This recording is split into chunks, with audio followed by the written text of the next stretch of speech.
சிப்பி குழம்புக்கு தேவையான பொருட்கள் என்னென்னா சின்ன வெங்காயம், தேங்காய், தக்காளி, சிப்பி காளான், இஞ்சி பூண்டு பேஸ்ட், மல்லித்தூள், மஞ்சத்தூள், மிளகாத்தூள், சிக்கன் மசாலா, கரம் மசாலா, சீரகம், சோம்பு, மிளகு, பட்டை.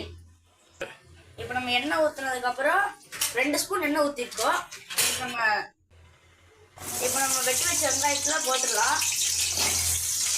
வெங்காயம் 20 போட்டாலே போதும், அதிகமாக போடாதுங்க.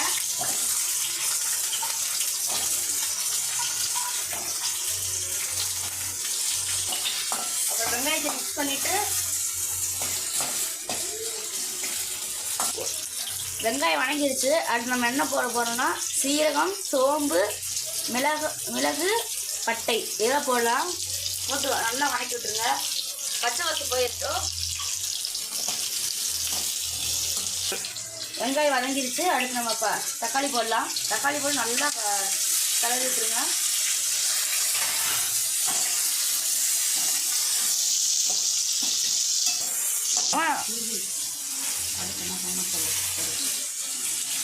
இப்போ நம்ம துரி வச்ச தேங்காயை போடலாம். ஒரு குத்து கருவேப்பிலை போட்டுடலாம். நல்லா இந்த கலர் வந்துருக்கும். அது கருவேப்பிலை போட்டு மல்லித்தூள் போட்டுடலாம். 2 ஸ்பூன் மல்லித்தூள், மிளகாத்தூள் 1/2 ஸ்பூன், மிளகாய்த்தூள் 2 ஸ்பூன், கரம் மசாலா, சிக்கன் மசாலா போட்டு நல்லா வணக்கி விட்டுருங்க. இந்த டைமில் சிம்மில் வச்சுருங்க. சிம்மில் வச்சு நல்லா வணக்கி விட்டுருங்க. வணக்கப்போ தேங்காய் போட்டு விட்டு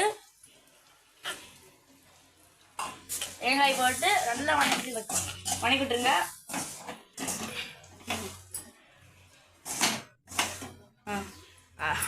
அடுப்பை ஆஃப் பண்ணிடுங்க.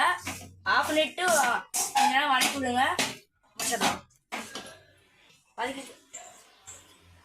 கொஞ்சம் தேங்காய் திருவிழா போட்டு விட்டு வதக்கி விட்டு நம்ம மிக்ஸில் அரைச்சிடலாம். இப்போ நம்ம எண்ணெய் ஊற்றியாச்சு. கடலெண்ணெய், கடுகு போட்டாச்சு. அப்புறம் 2 பச்சை மிளகாய் போடணும். போட்டு நல்லா வணக்கி விட்டுருங்க.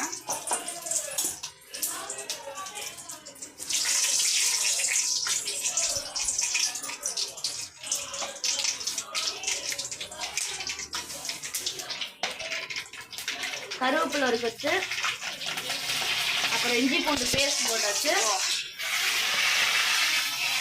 இஞ்சி பூண்டு பேஸ்ட் போட்டு வணக்கி விட்டுருங்க. இந்த டைமில் சிம்மில் வச்சிடலாம்.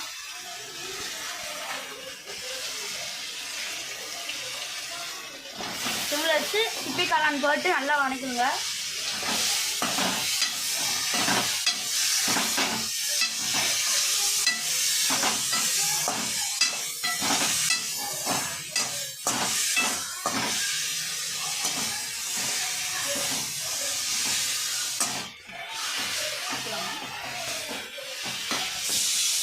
எத்தனை டீஸ்பூன்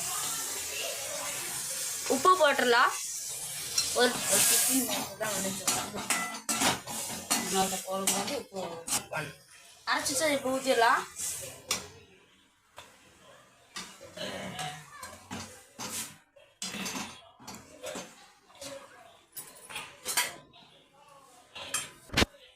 இப்போ கொஞ்சம் தண்ணி ஊற்றிடலாம்.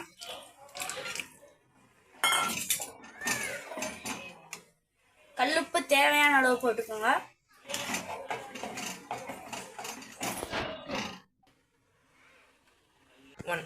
இப்போ நம்ம நல்லெண்ணெய் ஊற்றி தட்டை போட்டு மூடி வச்சிடலாம். கொஞ்ச நேரம் நல்லா கொதிக்கிட்டோம். அப்புறம் திறந்து பார்க்கலாம். ஆஹா, இப்போ நல்லா சிக்கன் குழம்பு வாசம் வலிக்குது. இது நல்லா கிளறி விட்டுருங்க. கிளறி விட்டதுக்கப்புறம் சிம்மில் வச்சுட்டு 10 நிமிஷம் கரைஞ்சி வந்து பார்க்கலாம். வாங்க. 10 நிமிஷம் ஆயிடுச்சு. குழம்பு ரெடி ஆயிடுச்சு. இப்போ வந்து கொத்தமல்லி தழை போட்டு ஆஃப் பண்ணிடலாம். அவ்வளோதான், குழம்பு ரெடி. நல்லா சிக்கன் குழம்பு வாசம் அடிக்குதுங்க. இதே மாதிரி நம்ம வீடியோ தொடர்ந்து பாருங்கள். லைக் பண்ணுங்கள், ஷேர் பண்ணுங்கள், கமெண்ட் பண்ணுங்கள். பாய் பாய்.